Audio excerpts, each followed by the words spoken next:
truth will set you free.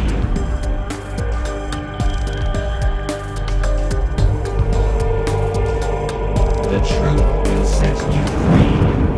Hey guys, Peter Franson here from christiangeekcentral.com and Spirit Blade Productions. Right now I'm going to attempt to examine the Bible and dissect some of the churchy language we can easily take for granted, digging into history and languages as I'm able to try and get at the heart of the text so that we can hopefully see and then apply at least some of what God has for us in these words today. Now, I'm not formally trained in Scripture. I'm just a guy using resources and a questioning mind to try and get at the truth, and that's something that we can all do, so I hope that you will do that with me. Doing something a little bit different, taking a break from our study of Philippians to just talk about the topic of thankfulness, specifically why God deserves it and geeks need it. We are heading into the Thanksgiving holiday here in America, but at the same time, all over the world, we're about to head into the most consumeristic season of the year.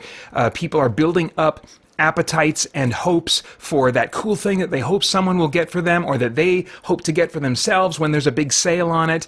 And so whether you're in America or not, this is really the perfect time to try to orient our minds toward being thankful rather than fixating on what we want. And as I implied, there are two main reasons we should be thankful that I want to specifically highlight right now. There are many reasons that we should be thankful, but I'm going to separate it into two categories for my purposes right now. The first reason is that God deserves it. He deserves our thankfulness. And the second is that we as geeks need to express thankfulness. So first, let's talk about why God deserves it. He is the source of everything that we find pleasure or enjoyment in. Even illegitimate pleasures are gifts from God. They are the result of God making us a certain way or making other people a certain way.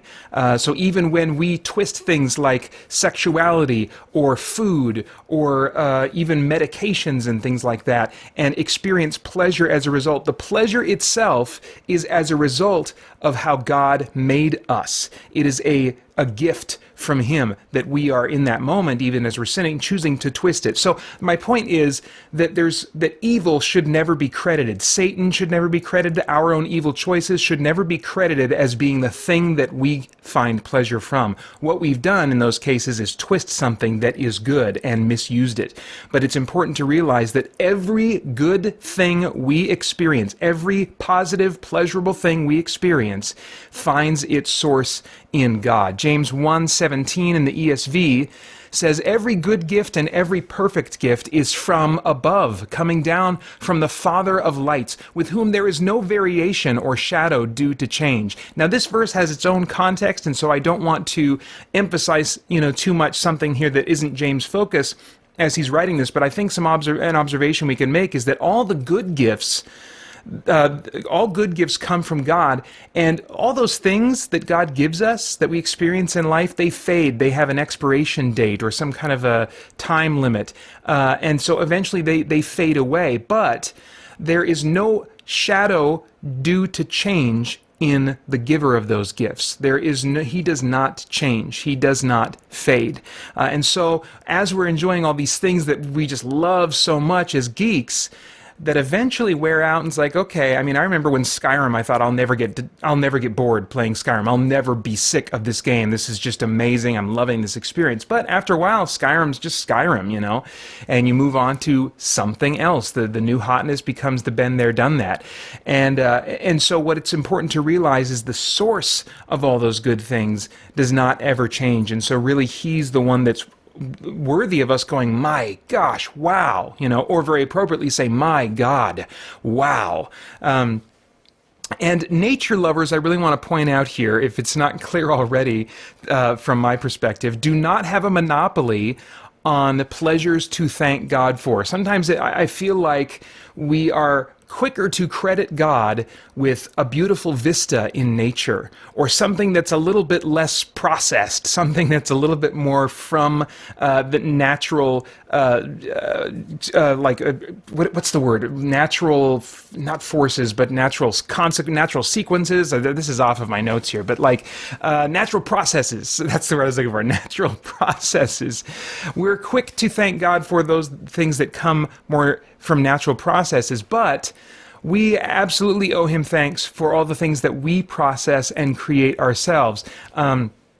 If we look at Psalm 104, and for example, food and entertainment, Psalm 104, verses 14 and 15 in the ESV reads, "You cause the grass to grow for the livestock and plants for man to cultivate, that he may bring forth food from the earth and wine to gladden the heart of man, oil to make his face shine, and bread to strengthen man's heart." So we have with wine there something that's processed by man, and it is for pleasure. It's not purely for sustenance. Oil to make his face shine, that's purely this aesthetic thing that is not necessary for our survival. And bread to strengthen man's heart. And it's not talking about, like dietary heart health there. It's talking about the heart as the inward person, the inward immaterial person. And so these things that are not about just sustenance, but are for our enjoyment and are also processed and created by humans rather than just kind of being a purely raw natural thing, are things that we are meant to credit God for. Let's see here, Psalm 16 verse 2. I've been meditating and spending a lot of time in Psalm 16 for months now. And 16:2 says, "I say to the Lord, you are my Lord. I have no good apart from you." That back half of that word, of that verse, I have no good apart from you. The psalmist is saying there is no good that I have in life that I can name that is apart from him. And so he's just understanding more and more that, like, wow, every good thing I experience, so there's nothing that I cannot credit to God that has been good for me. And I think it's out of that kind of perspective that this psalmist, which may or may not have been a different psalmist, says in Psalm 73, verse 25 in the ESV, "Whom have I in heaven but you? And there is nothing on earth that I desire besides you." And we might look at that and say, well, that's a weird thing to say. I mean, especially if we've lost someone, we think about, of course I have, people other than God waiting for me that I'm longing to see in heaven. And of course there are things on earth that I desire aside from God. How can you get to a place where you can honestly say, whom have I have no one else in heaven. Name me somebody in heaven that I have aside from you. And there's nothing on earth that I desire besides you. I think that comes, maybe it's hyperbolic, maybe not. I think the psalmist there, at the very least, is recognizing that every good relationship that they have enjoyed, every good experience they've had, all finds its source in God. And so either by comparison, those things are not worth mentioning, or the psalmist is recognizing that God as the source of all those things is ultimately found, his something of his character is found, filtered through the relationships we have with other people, filtered through the experiences we have with entertainment, with food, with all these other things. And so anyway, I think that these are some great verses for me to meditate on and just reorient my mind and recognize, every good thing that I have, every good thing that I experience, it is appropriate for me to thank God for those things instead of compartmentalizing them as saying, well, this is just some man-made thing. This is just, something that doesn't have anything to do with God. But to live uncompartmentalized in our thankfulness is totally appropriate. And now, why do geeks need it? Because that's the second thing I wanted to highlight. Geeks need to express thankfulness to God because we seem to have increased tendencies toward both anxiety and selfish materialism, which the latter actually feeds our anxiety in some cases because we end up fixating on what we don't currently have, and our sense of dissatisfaction in our perspective on our circumstances just grows and grows as we're focusing on what we want and don't have. Thankfulness is this really valuable antidote that can save our minds from marinating in thoughts that are just not good for us. Listen to this observation from the Apostle Paul about the natural tendencies of humanity and their disconnection from God.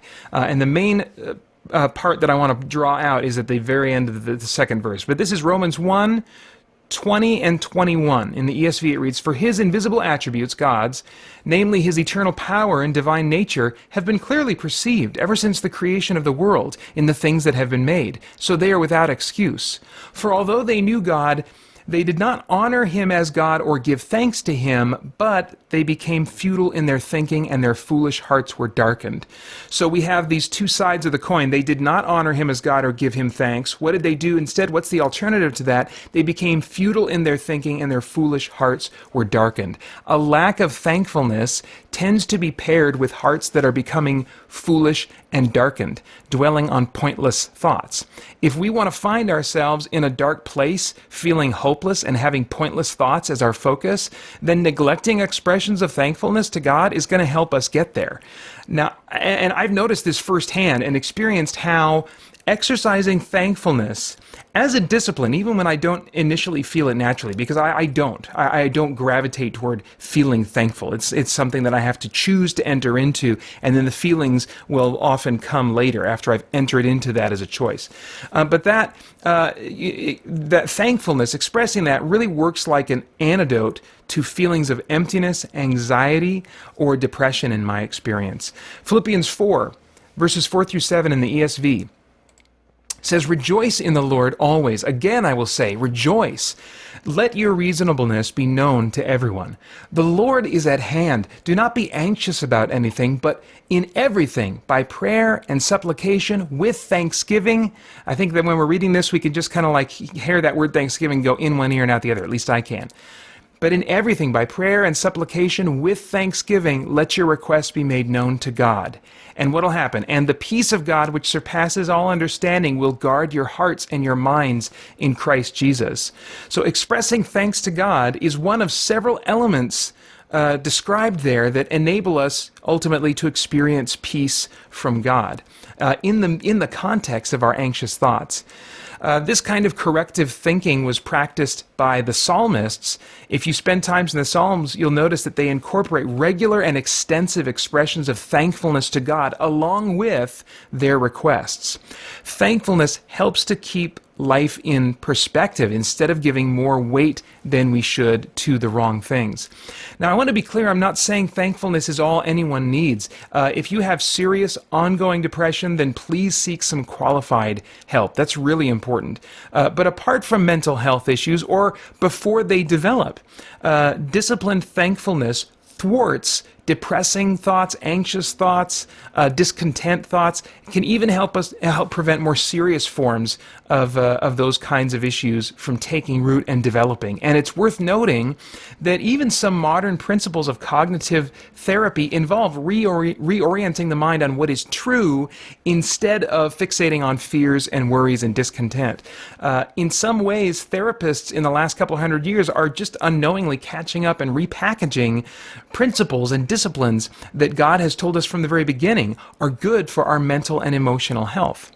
So if you are not in an intentional habit of being thankful, if like me, you tend to focus on the negative, then I want to invite you to use this Thanksgiving, or if you don't celebrate Thanksgiving, just use this moment as a jumping off point in a new habit of disciplined, even regimented thankfulness, because we owe everything that's good to Him, and expressing that thankfulness is good for us. If you'd like some help finding a good church in your area, I would love to help you do that if I can. Online resources and communities are good supplements, but by nature they just can't speak to your particular situation like relationships in a local church can. The context for almost everything in the New Testament assumes that we're serving and building purposeful relationships in a local church. So whether you're in a church that just kind of lacks Bible-based intentionality, or maybe not attending any church at all, if I can help you get connected to an authentic, compassionate, Bible-oriented church, I want to do that. You can email me at paeter@spiritblade.com, and we can look at some websites of churches in your area together.